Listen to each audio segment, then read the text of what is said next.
A salary is the drug they give you when they want you to forget about your dreams. Welcome to the Corporate Dropout Podcast. I'm your host, Kacia Citro. If you're sick of the corporate hamster wheel and looking to feel inspired and empowered to live a high vibe life as your own boss, you're in the right place. Dare to drop out in 3, 2, 1. Before we start the show, I want to tell you about the business I'm launching.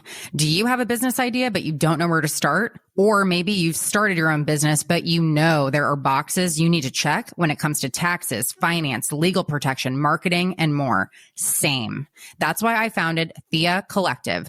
Named for the Greek goddess of light, Thea was created to light the path for entrepreneurs. We have the community, courses, and connections that will help every entrepreneur quantum leap and avoid costly mistakes.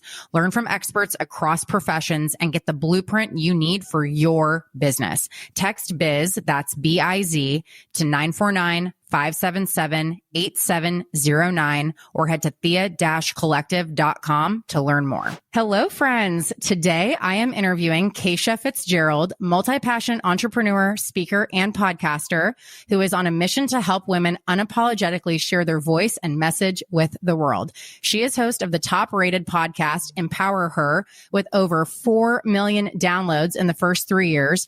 And she is the founder and CEO of She Goes Company, which is focused on cultivating a global community of personal growth obsessed women via live events and helping women who want to launch or grow their own podcast. Kacia, it is an absolute pleasure to have you here. Thanks for coming on the show.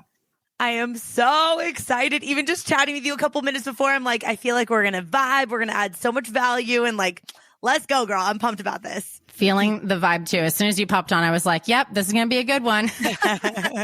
So I always like to start out with the same question for pretty much everyone. So the folks listening to the Corporate Dropout podcast, they're people who either have already left their job or want to. And I feel like that backstory of how we all came to be entrepreneurs is a good one to show that they can do it too. So let's go back in time. Take us back to the start of your professional career. I want to hear what you were doing professionally and how you came to become a corporate dropout and successful entrepreneur today. Yes, I'm sure a lot of women listening into this can connect with the idea of having this gut feeling that something's off, or maybe this idea that's popping around in your brain that's just like unsettling, because that's how it felt when I was in the corporate world. I wasn't actually someone who had my back against the wall. I had great managers, great career trajectory. I made great salaries. My last corporate job was at Google, which was essentially a quote unquote dream job for a lot of people, including myself for a certain season of life. But I always felt like I was in the wrong lane, and I would kind of shove down this uncomfortable feeling and pretend like I was okay because, you know, we become a byproduct of the expectations of our peer group. And so many of my girlfriends from college and my now fiance, like, who ended up becoming a dentist, like they had these linear paths and they're like, this is just what it's like to work. And it wasn't that I felt like being an entrepreneur was more than working in the corporate world. I think everybody has unique gifts and visions for their life. But for me, I didn't feel like it was aligned. Like I was like, this is not what I'm supposed to be doing, but I don't know what it is, which is so scary. And I'm sure some people listening can attest to that feeling of like, I know I'm in the wrong lane, but what in the world do I actually want to do? Because now I'm freaking out because I don't know what that is. And if I had this perfect thing to jump to, then I would just jump to that. But I didn't know.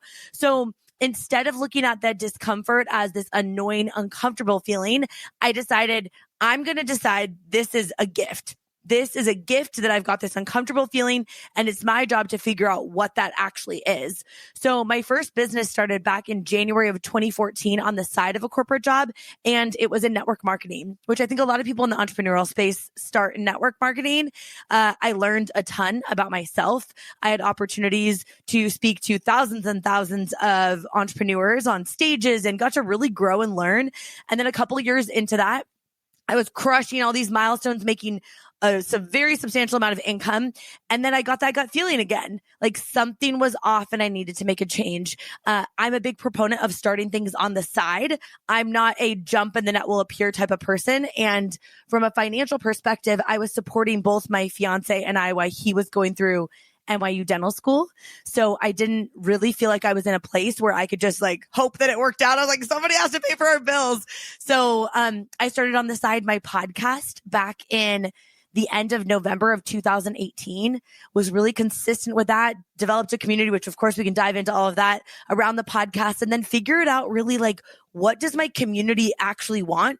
And then I co-created all sorts of things that I've launched, whether that was first a membership group, all sorts of different types of memberships and courses. And now we're doing live events. And it's all just really come from this idea of like following that intuition, trying things on, and detaching from the outcome and just kind of continuing on. So it's been a lot of pivots. It's been a lot of ugly cries on my bathroom floor, thinking I don't know what I'm doing, and then getting back up and then trying again. And here we are. Oh my gosh. Okay. There's so many similarities that I didn't even realize. Maybe I didn't research you thoroughly enough, but I too, my last job was at Google. Amazing. Oh my God. What did you do at Google? I was in cloud sales. So, and I often joke that God didn't put me on the earth to sell cloud infrastructure. That's like my tagline, but yes. Yeah. I hired software engineers. So there we are. Right. Yep. and like you, network marketing, oh my gosh, it's such a great vehicle. Like it might not be the end all be all for you, but man, if you want to kind of learn the nuts and bolts and figure out how to get rid of your head trash without, forking out a lot of capital to start your own thing, man, is that a good place to do it? So it's such a good launching pad for so many people, or it's great if that's what you actually want your thing to be. But I knew for me, it wasn't a forever thing. Yeah. Oh, I love it. Okay. Yeah. Just confirming that I felt the vibes with you. Okay. So let's pivot a little bit to the podcast. I find it so interesting that you were starting that on the side as a way to make money, because maybe it's just a mindset thing for me, but I'm like, I'm just going to look at this as like a marketing expense. And if eventually it breaks even from, monetization or from people, joining courses or whatever from it, then great. But I've never looked at it as like a money maker. So tell us about that. And also like how you grew it. I mean, 4 million downloads in 3 years is a lot. Just as a frame of reference for everyone listening, one of the most popular shows on the Upstarter podcast network that this show is part of, I saw a post today. She just hit 500,000 downloads in about a year's time. So 4 million in 3 years is insane. So tell us all about that journey, how you monetized it, how you grew it, all of it. Yeah. So I started first with the feeling of maybe it is that I want to start a podcast, because I think a lot of times we tell ourselves the story of I don't know what's next as a placeholder because we're scared of what we actually want. And I was at a live event and I saw a podcast panel and women were talking about their podcasts, and it was almost intuitively, I was like, oh, that's what I need to do. I went home the next day and I texted my best friend and I told my fiance, I was like, I'm starting a podcast tomorrow. I don't even know how to start a podcast, but like, let's freaking go.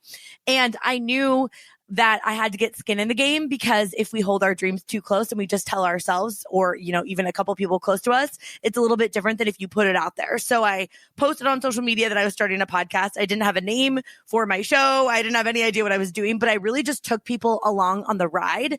And my intention straight out the gates wasn't actually to monetize it. It was to cultivate community, to figure out what I wanted to do next, because I had a business that was making hundreds of thousands of dollars a year, but it wasn't aligned anymore, right, with network marketing. So I was like, this could be a way for me to gain more self-awareness, to cultivate community outside of that, build my own personal brand. And full transparency, it was also this selfish reason, which I think is important too, that we don't talk about enough, is I didn't know what I wanted to do next. So I would Google who wrote a book about feeling lost. And I was like, I'm going to go find that author. I'm going to bring on my show, because I'm not going to get to talk to them in person. But if I have a podcast, they'll share with me what they're learning.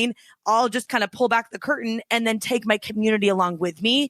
And what happened from that is the community grew very quickly.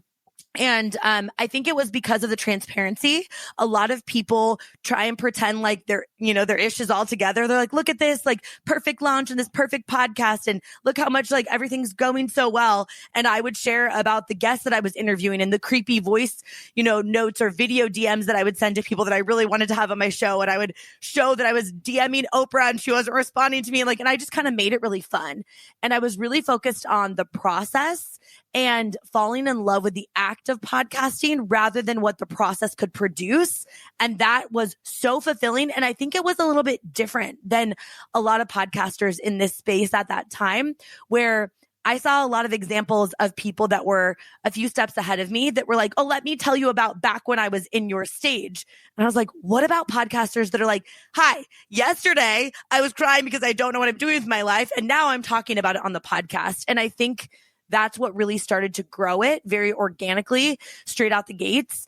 And from there, I just started asking my community what were the issues that they were having. And we don't do this often enough, I think, as business owners, that we see whatever your community is. I don't care if someone listening into this has 500 Instagram followers or 500,000 Instagram followers. It doesn't matter. In fact, when your audience is smaller, it's a little bit easier to develop that community. But I asked them, I'm like, what are you working on? What would you love help around? What podcast topics do you want to hear? Who would you love for me to try and reach out to? And it became this co-creation. So a year into podcasting, that's when I started my company in January of 2020. And it was because they were telling me, we want in-person events. We want to connect with you more. We want to connect with other people. So I launched a membership and I launched She Goes with the intention of it being a live events company. That was in January of 2020. And our first event was planned for March of 2020. And, you know, the world had a different game plan for this company, but I was so transparent about it, right? I was like, okay, we're rolling with the punches. This is what we're doing instead. Turns out there were a lot of women that had ideas that they wanted to start a podcast, that were Googling it and getting tripped up on how much information is out there, or they weren't holding themselves accountable to actually doing it. So I was like, well, I could probably teach you. And that course turned into hundreds of women launching podcasts and, you know, tons of women that I've helped monetize it. It just really kind of grew. So to tie that up in a bow, I think like the tactical thing that any entrepreneur listening into this is sometimes we tell ourselves that we want to wait until everything is all, you know, put together and perfect before we go launch it into the world. But there's a lot of rootability that you create if you're willing to be more honest and more raw about the process and actually ask for feedback and be willing to take constructive feedback. You know, when there's like Sally Sue 293 that's like a hater on Instagram, that's not constructive, like gotta go. But you know, the people that really do give you feedback that could be helpful of what they want from you, and then you get to go create it. And I was never worried about, will people buy this product, because they told me that they wanted it and then I just went and made it. Right. So that's been kind of my entrepreneurial journey, and it's earned millions of dollars online. But more than that, it's been so fun and so fulfilling, you know? Yeah. And so what I'm hearing are like a few main things. One, it's like you really need to keep it real. Yeah. Like Instagram is such a highlight reel. I think even podcasting can be kind of like the highlights. I've tried to share a lot of like, kind of, I was going to say deep and dark. I wouldn't say anything's that dark, but like just being real with people. Like I had to cut the Monday episode that I had since we launched to save some cash, because today's launch day of Thea Collective and I was in a cash crunch, right? And like sharing that with people, like, here's why it's going away. So I think like leveling with them and like meeting them where they're at is really key. And then I love too that like you listen to what your audience was telling you. Like they wanted this, so you created it, versus like, I think sometimes I actually got advice from my business coach, like, don't make a course with like all the content and then go sell it, because maybe no one wants that course. Yes. Like sell it and ask what they want and then build it, because what you think they want and what they want might be completely different entities. And it sounds like that's really resonating with you too. Yeah. Well, it's interesting because the first time that we launched our introduction podcast course, I sold it and I hadn't made anything yet. Like at all. Like, as in, I had an offer page. I was on a walk with my fiance and I was like, okay, we're going to launch this podcast course. So many women are asking me to launch it. So I went into our free Facebook community for my podcast and I was like, hey, so many of you were telling me that you want to launch a podcast. Here's the idea. I literally had a Post-it note and I had 4 words written down of what I thought the framework of it would be. And I was like, if anyone wants to be part of this, we're doing a beta round. It's going to be half off the price for these first 25 women that join. First come, first serve. And it sold out in like a couple of hours. And I was like, oh, okay, now I need to make it. So I was making it in real time. And then whatever questions would come up from them, I would then add that content into it in real time. So by the end of the course, I had 25 raving testimonials because I was just pouring into these women. They paid half price. And I had this super comprehensive course that then I could just sell it again and again and again, rinse and repeat, because the proof of concept was there. And I mean, so many people are afraid to do that at the beginning, but it's like, take a little bit of time and make sure that you're really proud of it, because people can feel if you're excited about it. I'm not convincing anyone to join this course because I know it crushes it, because I had women go through it and I made sure that it worked. Right. Yeah. So that time, I think, and like that, the grace that like you kind of have to stumble a little bit at the beginning it's so important to create good programs and products. Yeah. Oh yeah, absolutely. And not be afraid to pivot as well. Yes. Yeah. Like you think that they wanted this, but they actually wanted that. Like, yeah, being open to changing it. Or you think that you wanted this and then you don't want that. And then you forget that you are actually your own boss. Like you get to decide what you want to create, which I think is sometimes a gift that we forget that we have. Like most often people jump into entrepreneurship because of the freedom or the flexibility to create your own schedule, to create your own hours, right? Or, to get to be part of just using this creative outlet. But then we get stuck in this trap of doing things and we don't stop for a second and ask ourselves the question that I think is so valuable. Is what I'm doing today getting me closer to where I want to be in a year or two or further from it? Because we're never staying stagnant. And if you don't like the answer to that question, like it's time to tweak something, right? Yeah. Yep. Absolutely. So there was something that you said too that I wanted to elaborate on and go deeper on. It was basically that like a lot of women, they need to feel very much ready before they do it. And like everything needs to be perfect. And so I know that one of your superpowers is that you've worked with hundreds of entrepreneurs over the years. And what you have found is what's often holding women back are their own thoughts about who they are and what they're capable of. Yep. So tell us, how do you help women get out of their own way so that they can succeed? Yeah. So first and foremost, I think it's just understanding the belief of how you get good at anything. There is nobody that gets to skip the beginning stage where you absolutely suck when you're doing something brand new. Nobody gets to skip it, no matter what, right? Like, so you start where you're not going to be very good. But if you commit to the process of I'm going to keep showing up and tweaking things, I'm going to get better. And if I stay consistent, then I'm going to get really good. And if I really stay after it and I'm willing to look for mentors and get the right people and create an environment in my head and around me, then I can get great. It's that fundamental belief that you can do that first and foremost, that that's possible. Even if you don't believe it for yourself yet, it's just entertaining the idea that this is a capital T truth for everyone, that you can get better at something if you have the desire that you want to get better and you're willing to suck at the beginning, and knowing that you don't get to skip that stage. And when you feel that resistance, sometimes we tell ourselves, oh, I'm not good at this straight out the gate, so I shouldn't do it. But look at anything in your past that you've done. You weren't good at it when you started, but you had to keep showing up. And I think we struggle. I see a lot of women struggle, yes, with comparison of themselves to other people, but also with comparison of themselves now to a prior version of themselves when the circumstances were different, right? So like you in your job in marketing that you just left to be a full-time entrepreneur, maybe you were crushing it there and you were at the top of your game because you had been doing it for 3 years, but now you're an entrepreneur and you're trying to figure out how to launch this new program or host your first event or start your podcast or deal with like, a sales funnel. And you're like, what am I doing? And you're telling yourself like, I'm not cut out for this. Well, no, you felt that way at the beginning of your marketing job too. You just left and now you're starting something new again. So I think it's like, first, the belief that you can get better. Number two is this understanding that you might be accidentally comparing yourself to a prior version of you. But then number three, that I think is really important, is what if we just all took a breath and we're like, okay, I have this big vision of where I want to go in my life, but I'm actually not ready for that big vision yet. And that's okay. In fact, this space between where you are now and where you want to go, I think of that as like the qualification period, so that when you get where you want to go, everything doesn't spontaneously combust, right? Because you don't have the coping mechanisms or the habits or the environment or the team or the self-awareness yet, that if a magic genie came along and gave you everything you wanted 2 years from now, and it was like, poof, it would just you literally wouldn't be able to sustain it. And when we can remind ourselves that, for example, like a lot of these podcasters that I talk to and they want to grow, they're like, all right, Kacia, I just want to grow as fast as I possibly can. I'm like, okay, how many of you, like I'm doing these Zoom calls with, like 35 girls on it. I'm like, how many of you would love to have 1 million downloads on your podcast this month alone?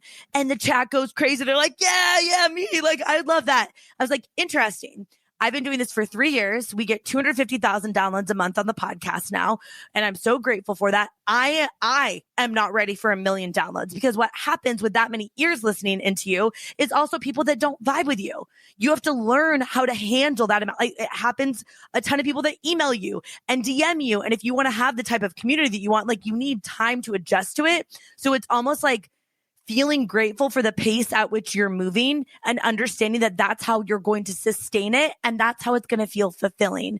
Because the last thing that I would want is for someone to get where they wanted to go, look back at the path that they took towards getting there and feel like it wasn't worth it. It wasn't fun. It wasn't enjoyable, because then they won't go to the next thing too. Right? So true. And plus, if you're an overnight success, which I don't even really know that exists, I think that's kind of a myth. But let's just say you were, you wouldn't really viral or something. Right. Yeah. You wouldn't really appreciate it because it was so easy, right? You didn't have to sink all this effort into it that, you might not appreciate it. Yeah.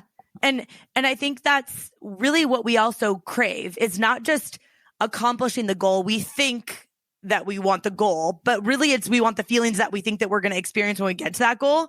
So if one of them is pride, which there's like few feelings that are greater than feeling just really freaking proud of yourself to the point that you can get emotional. Like, I earned this. Like, I worked hard. I don't feel like an imposter. I remember all the late nights where I felt like I was pushing a gigantic monster truck tire up a hill and I was like snotty crying and like squeegeeing off my blue blocker glasses. Like, I remember that. So no one can say I didn't earn it. I'm like, I was there. I remember. I definitely earned it. Right. And that feels so freaking good. So you don't want to rob yourself of that by just wishing away the stage that you're in, because when you get there, you're just going to have another bigger goal. So you're constantly going to be striving and chasing for the rest of your life. Does that sound like what you signed up for when you started your business?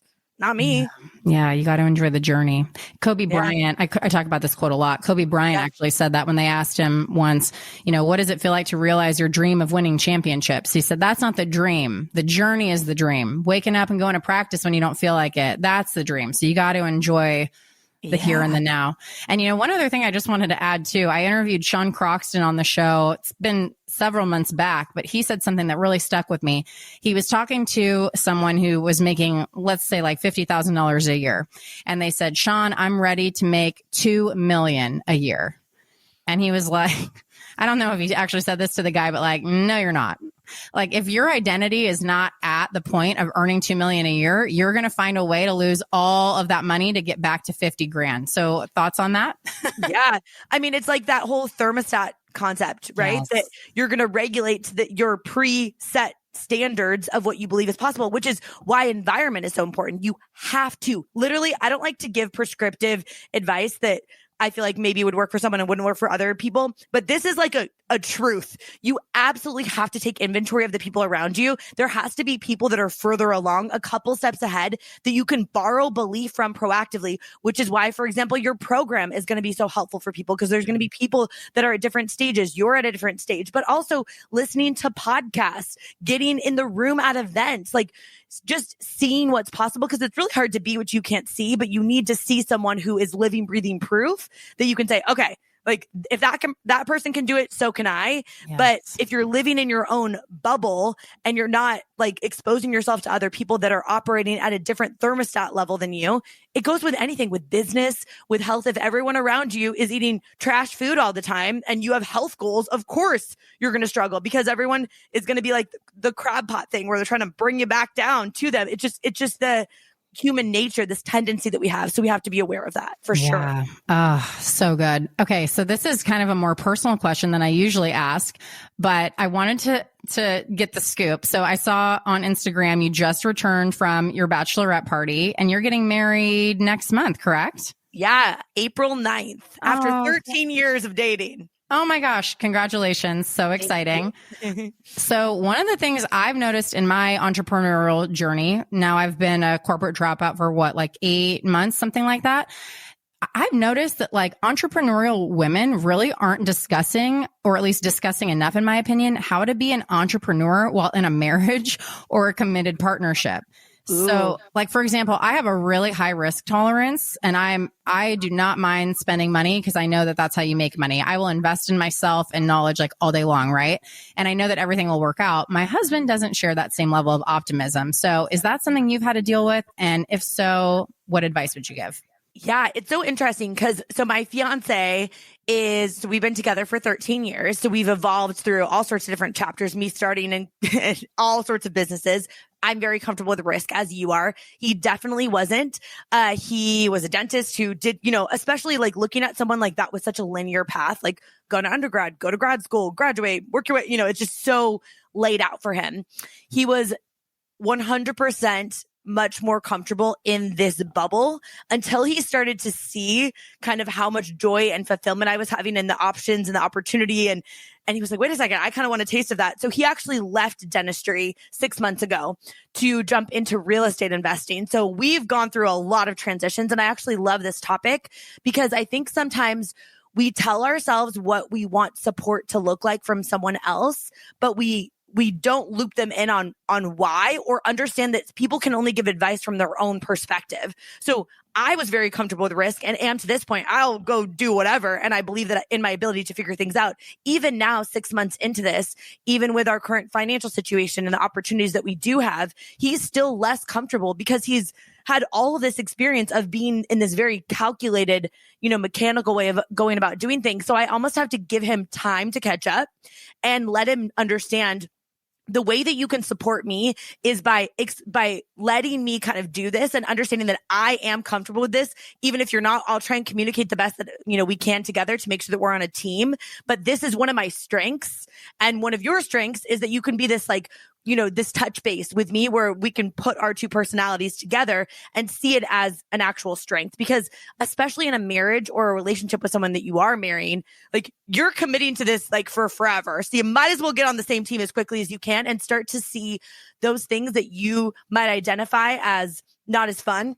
To be fully transparent, I was like, you're not comfortable with risk. It's so annoying to me. And then I'm like, wait a second. This is actually very advantageous because you're like this solid, logical rock, which actually gives me even more freedom to go give all of these big ideas. And now we've got this balance that's he says it's I'm like the wow and he's the how. I'm like, oh, this is the idea. And he's like, let me figure out how. That balance is the reason that I can even feel more comfortable with risk. And when we stopped, working against each other and started to lean into it, it got so much better. But it was extremely rocky at first because I wanted him to be like me and he wanted me to be like him. Yeah. And we didn't see it for the goodness that it is that we're not the same. So anyone listening into this that's having that, I would ask yourself, am I trying to push this person to be more like me? But could we instead have a really cool conversation and start to have a reoccurring dialogue about how both strengths are actually required, especially for entrepreneurs that are dating or married to someone that does have a structured type corporate job? Their brains are different, but they're also giving you this rock that you can launch off from, but they have to be explained things in a different way because they're not in this space. So as much as they can hear about it from you, they're not experiencing it with their own body. They're not getting the fulfillment and the joy that you're getting. They're seeing part of it, but they're not in it. So it's giving them time, Yeah. And the other thing too, is you're saying this is advice I needed, which is part of why I asked the question. So thank you. I feel like the other thing I've really had to learn is oh, you know what? God, I can't believe I'm going to say this on air, but it's oh, it's actually safe for me to talk to my husband about this. I don't have to operate in a silo because I think so many of us grew up learning you need to be able to stand on your own 2 feet, never depend on a man. And it can be really hard to balance being the boss, being the CEO, doing all the business things and the money that comes with that, and living in harmony with your husband and looping him in. It's really challenging. Someone needs to write a book on this. Maybe you. I mean, you have a lot of great points. I'm still figuring it out, obviously, but yeah. As we all are, with different seasons too. And I will tell you something that was a really good reminder that I think could resonate with your audience. When Stina, do you guys talk about Enneagram on this podcast? Are you familiar with Enneagram at all? All about it. Yep. Yes. We talk about that. We talk about human design, you name it. It's all fair game. Enneagram type. Are you a 3? I'm an 8, but I have 8. Okay, so you question things. Okay, so yeah, but I'm also very close to a 3. I just retook the test the other day. I love this. So my fiance is a 3. He's an achiever. For those of you that haven't listened to episodes where we've talked about it, and so he's very focused on the goal, and he's very confident in his ability to figure things out. But when he jumped into the entrepreneurial space, he felt exactly how I felt at the beginning. But I just have been in this a little bit longer, so it's almost like I forgot. But maybe some of your audience feels this way too, where he was like, I truly do believe in my ability to swim, but I feel like I was plopped in the middle of the ocean and I have no idea what direction that I'm going. It's not that I don't think I can swim. I literally know that I can swim, but nobody's telling me which way to go. So I feel like I'm frantically just in the water, trying to figure it out. And I was like, welcome to entrepreneurship, babe. Welcome to this. That's how it feels. But again, to your point earlier, that's why you get so proud of yourself later, because you remember how much it sucked when you were like, what am I doing? And then you find something like your new program that you're so excited about. And you're like, here I go. And then you figure it out. It's like, oh my gosh. And then you have those seasons again. It's beautiful and it's frantic and it's awesome. Yeah. It's like, it's exciting, but also like nerve wracking, but like, it's just the best. It's like, this is what it really feels like to be alive. Out of curiosity, what's your Enneagram number? 7. Oh, so I'm an right. enthusiast I am a hardcore 7, which has its strengths because I'm really willing to start things and I'm really comfortable with like quitting things. And I've got a lot of energy, but I can get very, very squirrely and distracted. Yeah, we have a lot in common with that too. Okay, so talk to me about what you would say has been the biggest challenge thus far when it comes to being your own boss. I think the biggest reminder that I have to give myself is that not everybody is motivated like me when I'm working with other people. And I dig a lot into self-awareness tools like Enneagram, for example, because I love the complexity of just how every human is different. I love that fundamentally, but it can be really frustrating when I'm like, hey, like this is the goal. This is where we're getting to. And we're going to have fun in the process because I'm so driven by wanting to make the process fun. But I need these people that are rule followers, like Enneagram ones that are much more structured of like, this is how it needs to get done. I need that in a lawyer, right? Like I need someone who's gonna be like, no, Kacia, you can't do that. Like, so it's almost like I need this reminder to constantly like look at the beauty of people when I'm leading people, understanding that it is my job as like the CEO to make sure that when I'm hiring on contractors that I understand what actually motivates them and not trying to make them want to be motivated in the same way that I am, or expecting that the way that they get to the end goal needs to be the same way that I would, as long as they get to the end goal. I don't really care how they get there because that's kind of personality based. So that was challenging for me, but it's also been the most fulfilling thing for me because now I have this curiosity and like appreciation for humans that is beyond what I even had prior to becoming an entrepreneur. And then really just navigating the ups and downs where you have like your best day and your worst day in the same hour, you know, like that can be a lot. But again, I kind of like it. I like that I'm just buckled up for the whole ride now. But I think a lot of people that I was looking at in the entrepreneurial space at first seemed like it was much more polished. And I was like, am I doing this wrong? Because I was crying a second ago and now I'm like jumping up because I'm so excited and I'm doing this toggle up and down, up and down. So now I've kind of learned how to, number one, expect it, but also number two, I let myself get really high on the highs and I don't try and mitigate any of that excitement because even if it doesn't work out the way that I wanted it to, I don't believe in robbing myself of the joy that I could have just because I could have a negative outcome. I want the joy too, because no matter what, if I don't get what I want at the end or it doesn't work out the way that I thought it would, I'm going to be let down. Not letting myself get excited is not going to make that letdown any easier, you know? Ooh, I love that. That's great advice. So going back to limiting beliefs and helping women kind of jump past those, if you're open to sharing, what are some of the beliefs that you've had to break through as you continue leveling up? Yeah, I think I had to do a lot of work around money mindset and a lot of looking at the thoughts that I was thinking that I had been thinking for so long that they became a belief that wasn't even actually my belief, but instead was inherited into me, essentially from other people, right? For example, family, having their ideas of money mindset. And I realized when I got to a certain point from a financial perspective, I had this like ceiling, this, upper limit that I had put on myself of how much money that I could make to make me a quote unquote good person, which was so abnormal. And like for me to even have that thought pattern come up because I was like, where is this coming from? I don't actually believe this to be true, but I was like, oh, I've thought these certain thoughts over and over and over again for so long, they became a belief that wasn't even actually my belief. So I'm getting really intentional constantly about when a thought is coming up, I'll jot it down, like even in the note section of my phone. And I'm like, let me like curiosity, or let's like take this curiosity lens and look at it and be like, what do I actually think that's true? Am I willing to entertain the idea that maybe that isn't true? And then where in the world did that actually come from? And then sometimes I can pinpoint it to an exact thing that happened in my life. And then I can kind of work backwards. I'm like, okay, now I need to sub in a different belief because this one's not serving me. And I'm big on the idea of like neutral thoughts because often, like, for example, affirmations. Someone feels like, let's take fitness as an example. That's an easy one where someone's like, oh, like, I just feel like I'm out of shape and all of this stuff. And then you're trying to get these affirmations to say like, I'm strong. I can do anything. I'm capable. But that jump is almost like you're in a car, you're going in reverse. And then you want to go jump right on the freeway and go in the fast lane at 100. That doesn't actually make sense to me. Cause I'm like, maybe we could just pop it into neutral first. Where you're like, I'm learning to love my body and appreciate my body, right? Or from an entrepreneurial space, I suck at business to like, I can do anything. I'm going to earn $1 million this year. It's like, okay, let's jump into a neutral thought that's like, hey, I'm learning how to grow as an entrepreneur. I'm learning how to get better. I believe in my ability to figure things out. That's so much more comfortable because you'll actually believe it versus, you know, that huge contrast that sometimes we do and we don't even believe it in our own head. And at the root of entrepreneurship, I think out of any possible skill you could learn, the root is confidence. If you believe that you can figure things out, you will figure things out because things will absolutely go wrong beyond anything you could ever imagine. But also things will go so right beyond anything you could ever fathom. It will be so much better than you think that it will be. And you have to navigate both sides of the spectrum, right? Yeah. Yeah. Not for the faint of heart.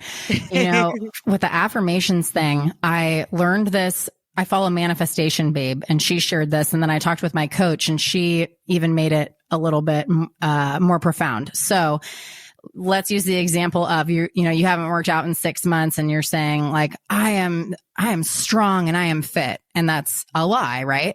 Yeah. So the way that you could bridge the gap is I am the type of person who can become fit. Yep. But if that even feels like too much of a stretch, what my coach said, you would say, I am willing to consider I am the type of person who can become fit. So yeah, if affirmations aren't working for anyone that's listening, you feel like you're just BSing yourself, that is a good way to build that gap. Yeah. Cause it's not this fake it till you make it culture, which I don't think works very well. I think it's almost like you embody it and you try the idea on in your head, just like try it on for size, entertain it.